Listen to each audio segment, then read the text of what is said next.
Perkenalkan, nama saya Irul.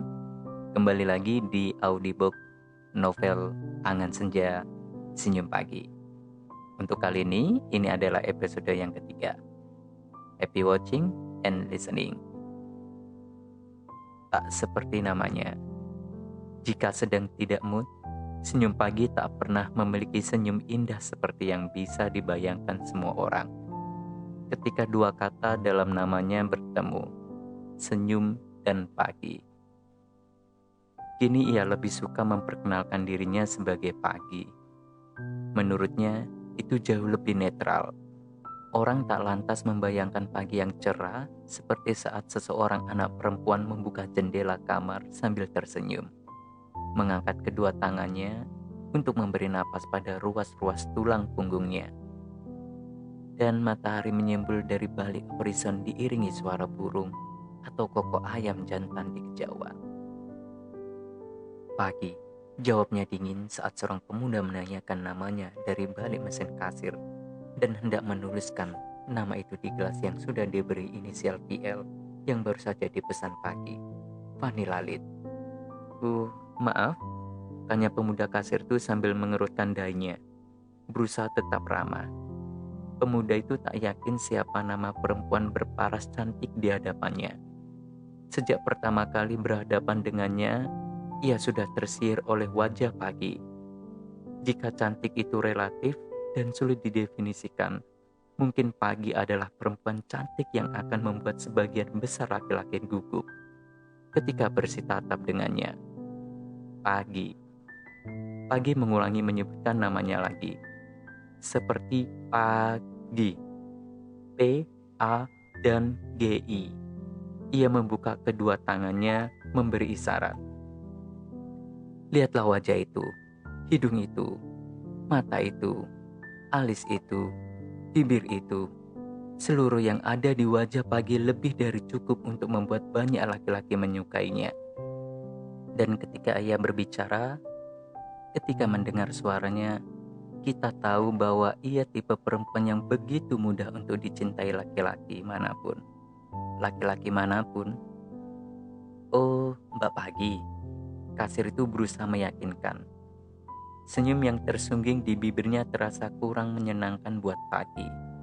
Ia selalu risih dengan tipe laki-laki seperti pemuda kasir ini yang cari perhatian, yang mencari-cari alasan hanya untuk bisa berlama-lama berbincang dengannya, yang berpikir bahwa perempuan hanyalah objek dan bisa diperlakukan seenaknya. Pagi mengangguk seperlunya.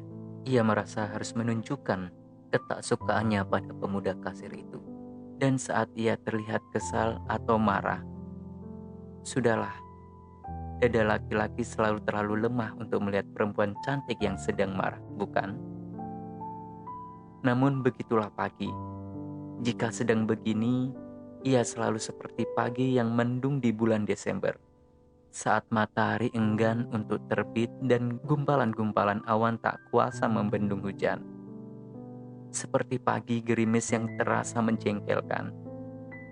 Dengan kopi yang masih terlalu panas untuk disesap dan tetangga menyetel musik yang tidak tepat waktu. Dan kita tahu, untuk pagi yang seperti itu, badai bisa datang kapan saja. Seperti amarah yang sudah lama menggumpal, menurunkan air dalam jumlah yang besar, meluberkan gorong-gorong jalan yang disesaki sampah kota, membuat orang-orang berlari untuk menyelamatkan diri. Kenapa? Nama saya aneh. Udah, cepetan aja, nggak usah pakai tulis nama-nama segala. Tinggal dibikin kopinya. Pagi tak bisa menahannya lagi. Sedikit membentak. Gitu aja dibikin repot, umpatnya. Pemuda kasir itu tampaknya kikuk.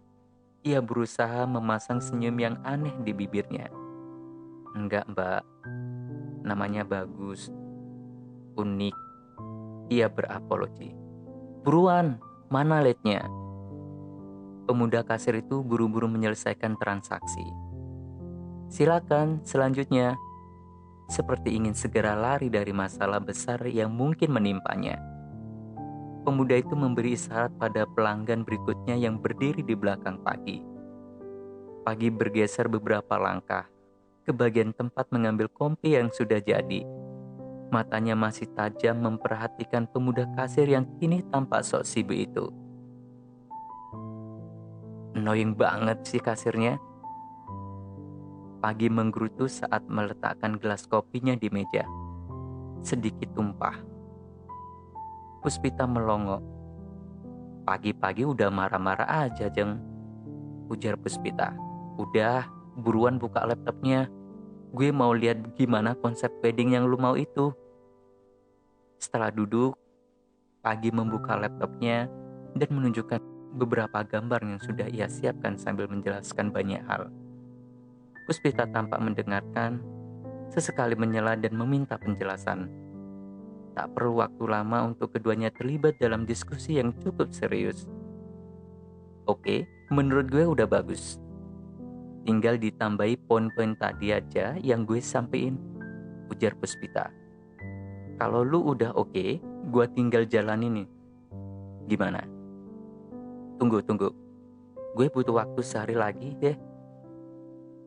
Gue mau minta pendapat Embun dulu. Dia bisa ngambek kalau sama sekali gak dilibatin. Lu tahu sendiri kan, anak gue? Puspita mengangguk, memberi persetujuan. Pokoknya kabarin gue aja. Pagi mengangkat jempol kanannya, alisnya dinaik turunkan. Tapi jangan sampai berubah lagi. Gue udah masukin DP ke catering dan gaun yang kemarin udah dibayar lunas. Jangan sampai gak jadi lagi. Capek gue. Bisa rugi IO gue kalau kalian gue kayak lu semua.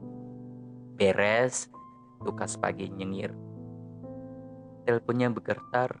Di layar tertera sebuah nama, Hari. Terima kasih sudah mendengarkan. Jangan lupa untuk subscribe, share, like, dan komen.